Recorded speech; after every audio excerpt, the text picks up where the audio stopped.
नमस्कार दोस्तों, स्वागत है आपका।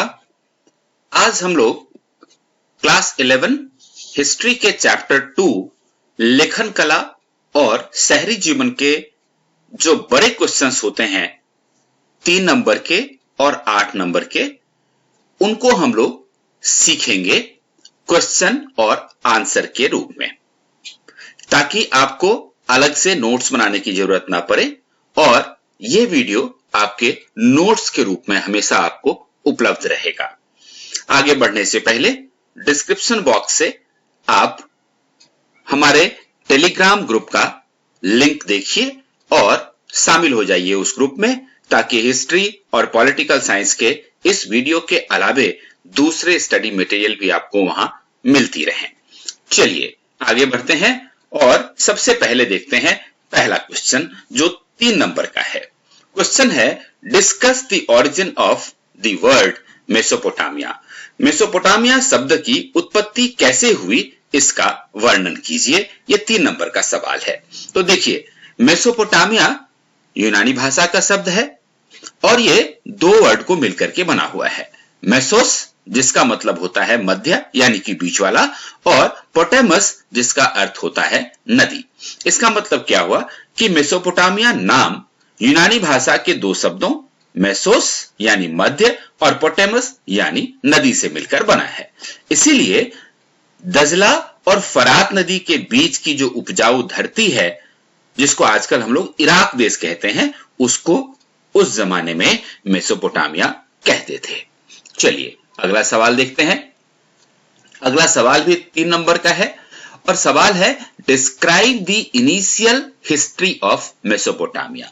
मेसोपोटामिया के प्रारंभिक इतिहास का वर्णन कीजिए। तो ये देखिए, ये इतिहास है प्रारंभिक इतिहास मेसोपोटामिया का। शुरुआती काल में मेसोपोटामिया के दक्षिणी भाग को क्या कहते थे? सुमेर और अक्कद कहते थे।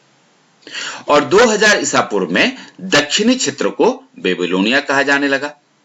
और लगभग 1100 ईसा पूर्व से जब असीरिया के लोगों ने उत्तर मेसोपोटामिया में अपना राज्य स्थापित कर लिया, तब इस क्षेत्र को असीरिया कहा जाने लगा। तो यह इसका प्रारंभिक इतिहास है। अगला सवाल देखते हैं, क्वेश्चन नंबर 3। ये देखिए, Iraq is a land of diverse environments, examine the statement. Iraq विविध वातावरणों का देश है, इस कथन की जांच कीजिए। यह सवाल है, यानी कि इराक की जो भौगोलिक स्थिति है यह हमें बताना है इस प्रश्न के उत्तर में, और यह 8 मार्क्स का क्वेश्चन होता है। तो सबसे पहली बात तो आप यहां देख पा रहे हैं कि इराक भौगोलिक विविधता का देश है। अब विविधता क्यों है यहां पर, इसको आप देखिए कि अगर आप इराक के पूर्वोत्तर भाग में चले जाएं तो वहां पर आपको हरे भरे और ऊंचे नीचे मैदान दिखेंगे, वृक्ष दिखेंगे, झरने दिखेंगे, जंगली फूल से भरी हुई पर्वत श्रृंखलाएं दिखेंगी।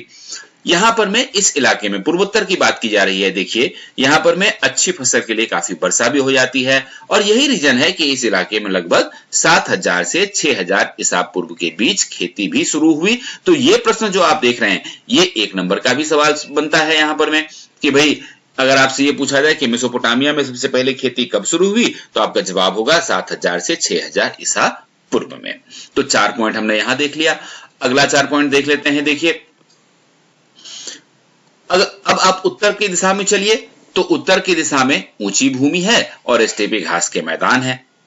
और चूंकि स्टेपी घास, जिसको हम लोग हिंदी में हाथी घास कहते हैं, बहुत बड़े बड़े घास होते हैं, तो यहां पर में खेती करना बड़ा मुश्किल काम है। इसीलिए पशुपालन करना यहां पर में आजीविका का अच्छा साधन माना जाता है। और पॉइंट नंबर 7 क्या कहता है? अब देखिए, पूर्वोत्तर की बात हमने कर ली, उत्तर की बात कर ली, अब पूर्व की बात करते हैं। पूर्व में दजला नदी बहती है। तो दजला नदी और उसकी जो सहायक नदियां हैं वो ईरान के पहाड़ी प्रदेशों से चूंकि जुड़ी हुई होती हैं, इसीलिए वो परिवहन का बड़ा अच्छा साधन उपलब्ध कराती हैं। यानी कि नाव के सहारे आप मेसोपोटामिया में कहीं से कहीं तक दूरी दूरी तक जा सकते थे। और दक्षिण की अगर हम बात करें तो दक्षिण भाग जो है पूरी तरह से रेगिस्तान है, लेकिन ये वो जगह है जहां पर सबसे पहले नगर विकसित हुए और लेखन प्रणाली की शुरुआत भी यहीं से हुई। चलिए अगला सवाल देखते हैं। अगला सवाल है जो 3 नंबर का सवाल है, explain the significance of urbanism with suitable examples. शहरीकरण के महत्व को उपयुक्त उदाहरणों के साथ समझाना है। तो देखिए, सबसे पहली बात तो यह है कि जब किसी अर्थव्यवस्था में खाद्य उत्पादन के अतिरिक्त अन्य आर्थिक गतिविधियां विकसित होने लगती हैं, तो उस स्थान पर जनसंख्या का घनत्व बढ़ता है और वहां पर में क्या होता है, कस्बे बनने लगते हैं। खाद्य उत्पादन के साथ साथ दूसरी आर्थिक गतिविधियां यानी कि वाणिज्य व्यापार भी होता है वहां पर, और इंडस्ट्रियल प्रोडक्शन, औद्योगिक उत्पादन भी होता है वहां पर। तो लोग वहां रहना शुरू कर लेते हैं, तो जनसंख्या बढ़ जाती है। परिणाम स्वरूप क्या बन जाता है, कस्बा बन जाता है, फिर वो शहर में परिवर्तित हो जाता है। क्योंकि एक जगह रहना सबके लिए काफी लाभदायक होता है, खासकर इसलिए कि शहरी अर्थव्यवस्था में खाद्य उत्पादन के साथ साथ व्यापार भी होता है, उत्पादन भी होता है और तरह तरह की सेवाएं भी दी जाती हैं और उन सेवाओं का आदान प्रदान भी चलता है। इसलिए इसका बहुत अधिक महत्व है। और जब सब लोग इकट्ठे कस्बे में रहते हैं या शहर में रहते हैं तो सबको इसका फायदा मिलता है। ठीक है ना, तो ये महत्वपूर्ण पॉइंट है, यही आपको बताना है। अगला सवाल देख लेते हैं। अगला सवाल है, the division of labour is a mark of urban life, explain with example. श्रम विभाजन शहरी जीवन की विशेषता है, उदाहरण सहित स्पष्ट कीजिए। ये 3 नंबर का सवाल है। तो देखिए, शहर की सबसे खास बात यह होती है कि यहां के लोग आत्मनिर्भर बिल्कुल भी नहीं होते, क्योंकि खाद्यान्न का उत्पादन शहरों में नहीं होता, तो गांव से वहां पर में आता है, और दूसरी वस्तुएं जो वहां उत्पादित नहीं होती हैं उनके लिए दूसरों के ऊपर उनको आश्रित होना पड़ता है। जैसे मान लीजिए कि एक पत्थर की मूर्ति बनाने वाला आदमी है, उसको औजार की जरूरत पड़ती है। अब वो मूर्ति तो बनाता है लेकिन औजार नहीं बना सकता, तो वो उन औजारों के लिए दूसरी जगहों पर दूसरे लोगों के ऊपर निर्भर करता है। ऐसे ही मूर्ति बनाने के लिए जो पत्थर चाहिए वो कहीं और से आता है। तो ये मूर्तियां बना तो लेगा वो, लेकिन इसका व्यापार कैसे होगा ये भी उसको पता नहीं होता है। तो ऐसी स्थिति में हर आदमी एक दूसरे के ऊपर निर्भर करता होता है। अब जो व्यक्ति औजार बनाता है उसको ये नहीं पता कि तांबा और रंगा कहां से मिलेगा, तो वो तो सीधे सीधे रॉ मटेरियल यानी कि कच्चा माल लेके आता है और फिर उससे औजार बनाता है। साथ ही ईंधन के लिए कोयले की जरूरत होती है। तो कहने का मतलब यह है कि शहर में हर व्यक्ति हर काम के लिए एक दूसरे के ऊपर निर्भर रहता है, इसीलिए श्रम विभाजन शहरी जीवन की विशेषता कहलाती है। अगला सवाल देख लेते हैं। Describe the development of writing in Mesopotamia. ये बहुत ही इंपॉर्टेंट क्वेश्चन है 3 नंबर के लिए। मेसोपोटामिया में लेखन कला के विकास का वर्णन कीजिए। तो सबसे पहली बात तो यह है कि मेसोपोटामिया के लोग चीनी मिट्टी की पट्टियां बनाकर उसके ऊपर लिखते थे, और इसके लिए जो व्यक्ति चीनी मिट्टी को गीला करता था, उसको गूंथता था, साफ करके उसको पट्टी का रूप देता था, उसको हम लिपिक कहते थे। और वो बड़ी सावधानी से इनको गूंथकर और उसके सतहों को चिकना बना देता था।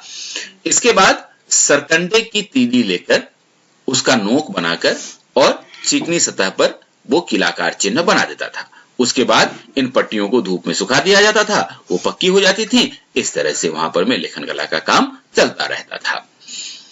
अब अगला सवाल है, क्वेश्चन नंबर 7 देखिए। What were the uses of writing in Mesopotamia? Mesopotamia में लेखन कला का उपयोग क्या था, किन कामों के लिए लेखन कला का उपयोग होता था? तो देखिए, सबसे पहले किताब रखने के लिए, दूसरा शब्दकोश बनाने के लिए, कानून में अगर कोई परिवर्तन होता था तो जनता को उसे बताने के लिए, अगर भूमि का हस्तांतरण होता था यानी कि रजिस्ट्रेशन होता था तो उसकी जानकारी प्रदान करने के लिए, राजा जो काम करता था उसकी जानकारी वो जनता तक पहुंचाता था, उसके लिए लेखन कला का उपयोग था। तो इन सारे कामों के लिए लेखन कला का उपयोग होता था। और अगला सवाल देखते हैं। Very few Mesopotamians could read and write, state reasons. Mesopotamia के बहुत कम लोग पढ़ और लिख सकते थे, इसका क्या कारण था? तो देखिए, सबसे पहली बात तो यह है कि यह सच बात है कि मेसोपोटामिया में बहुत कम लोग पढ़ लिख सकते थे, क्योंकि वहां आप देख सकते हैं ये जो किलाकार लिपि आप देख पा रहे हैं, इनकी संख्या सैकड़ों में थी और ये काफी पेचीदा भी हुआ करती थी, जो सबके समझ में नहीं आती थी, सब पढ़ नहीं पाते थे। और दूसरी बात ये थी कि अधिकतर लिखावट बोलने के तरीके को ही दर्शाती थी, तो उससे उनका काम चल जाता था, इसलिए बहुत सारे लोग साक्षर नहीं होते थे। तो दोस्तों, आज इस चैप्टर के 3 और 8 नंबर के जो मोस्ट इंपॉर्टेंट क्वेश्चंस हैं वो हमने डिस्कस किया, और आपको अगले वीडियो में हम इसके बाकी क्वेश्चन आंसर्स भी लेकर आएंगे। तब तक आप पढ़ते रहिए, चैनल को सब्सक्राइब कर लीजिए और एक लाइक भी कर दीजिए। All the best.